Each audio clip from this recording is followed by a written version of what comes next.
Ayan, what's up dribblers at mga shooters, kamusta? Kamusta po kayo? Patuloy nga po ang pananalasa ng 8 times PBA MVP na si Junmar Fajardo sa kasalukuyang 49th season ng PBA.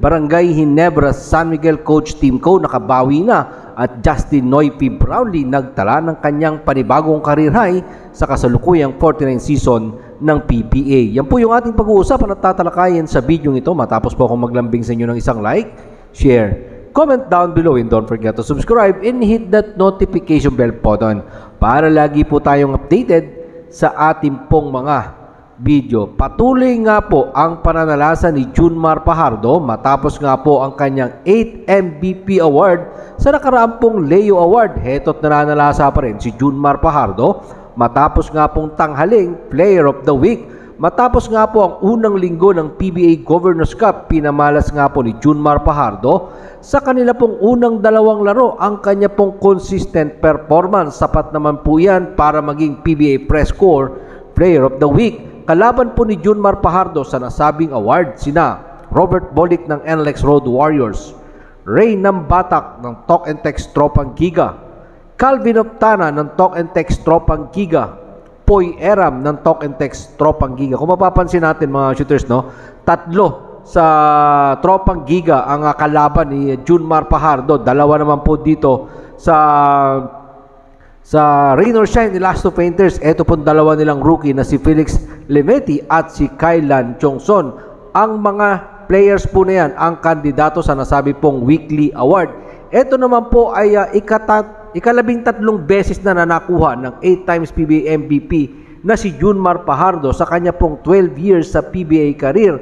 Ang tubong pinamungahan Cebu na si Junmar Fajardo ay nag-average ng 25.0 point at 71% mula po sa field, 17.0 rebound, 4.5 assist, 1.5 steal, 2.0 block sa kanya nga po dalawang laro mula po noong August 18 to August 25. Sa unang laro nga po ng San Miguel Beermen ay nagambag po si Junmar Fajardo ng kanya pong monster performance matapos niyang mag-score ng 37 big points, 27 monster rebound laban sa Phoenix Super LPG noong pong August 21 sa loob ng Smart Araneta Coliseum, kung saan nagwagi po dyan ang kanyang kupunan 111-107 kontra sa Phoenix Super LPG.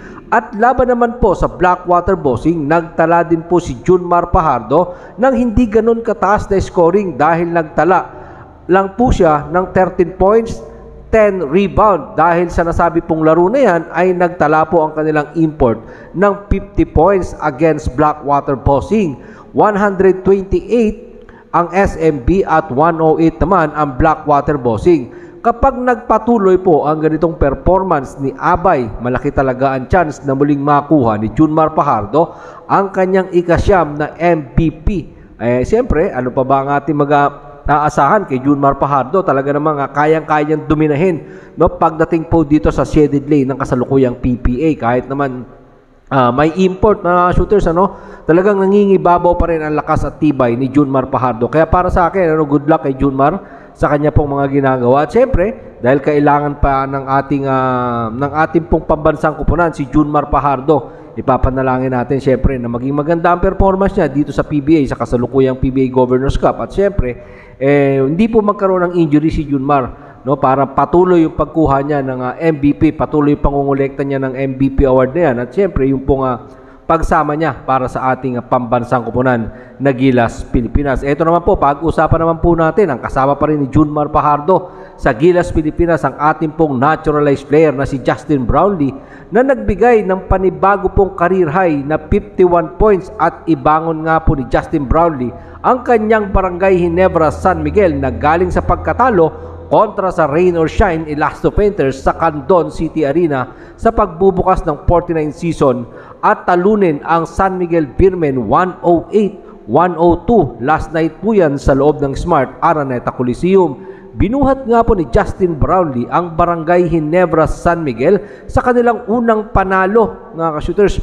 Sa laban po, kinilala naman po natin si Justin Brownlee na talagang halos lahat ng kanya pong nilalaruan ay nagiging matagumpay Inilagay nga po ni Justin Brownlee sa finishing touch ang Barangay Ginebra San Miguel nang umiskor ito ng isang running shot sa natitira pong 28.1 segundo ng bakbakan para itabla sa 1-1 ang kanila pong win-loss record. Ang kanya pong Barangay Ginebra San Miguel sa Group B ng PBA Governors Cup, habang ang San Miguel Birme naman ay nalagay sa 2-1 win-loss record. Narito po ang naitalang performance ni Barangay Ginebra San Miguel resident import at Gilas Pilipinas naturalized player Justin Brownlee. Nagtala po siya ng 51 big points. Yan po ay kanyang career high dito sa PBA. 13 big rebound, 6 steals, 5 assists. At sinundan po yan ni Japet Aguilar na mayroon naman pong 21 big points. At kung pag-uusapan naman natin yung pangit na performance ni RJ Abarriento sa nakaraan po nilang laro at pagkatalo kontra sa Rain or Shine Ilocos Painters, sa kanya pong hindi magandang performance sa Candon City, Ilocos Sur dahil kontra sa San Miguel Birmen, nagtala po siya ng 13 points. Si Coach Yengyao na din mismo may sabi na hindi pwedeng husgahan si RJ Abarriento sa kanyang pangit na performance sa nakaraang laban nila kontra nga po sa Rain or Shine ni Coach Yengyao. At pinatunayan na nga po ni RJ Abarriento ang kahalagahan niya sa Barangay Ginebra San Miguel kagabi matapos po siyang magbuhos ng kanya pong 13 points from 2 points doon po sa naging laban kontra sa Rain or Shine.